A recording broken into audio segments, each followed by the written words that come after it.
ang superbagyong Yolanda noong 2013, naglabas ang datos sa Department of Education na 86% ng mga paaralan sa bansa mahina ang istruktura.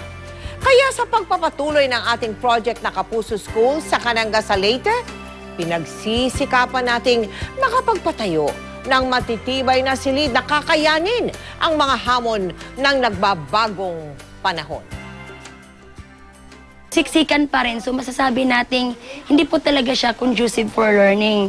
Ganito ang sitwasyon ng mga estudyante sa Libertad Elementary School sa Cananga, Leyte. Nagtitiis sa silid na ito, nayari sa kawayan at pinagtagpi-tagping kahoy at yero. Makapagklase lamang.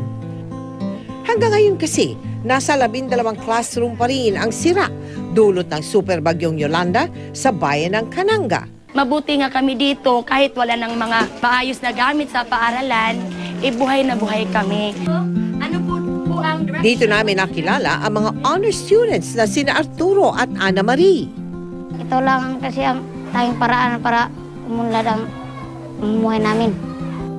Si Ana Marie, panganay sa 4 na magkakapatid, kaya batid niya ang halaga ng makapagtapos. Gusto ko sana na maayos na classroom. Sa musmus na gulang, ito na ang kanilang nais. Pangarap ko pong maging seaman. Gusto ko po mag-engineer para magpatayo ako ng matibay na bahay at paaralan. Kabilang ang Libertad Elementary School sa ating proyekto na mabigyan ng bago at matibay na classroom ngayong taon. 2 new construction na Kapuso type building at 3 na repair, full rehabilitation. Hilingi rin natin ang pakikipagtulungan ng mga magulang upang mabilis itong maisakatuparan.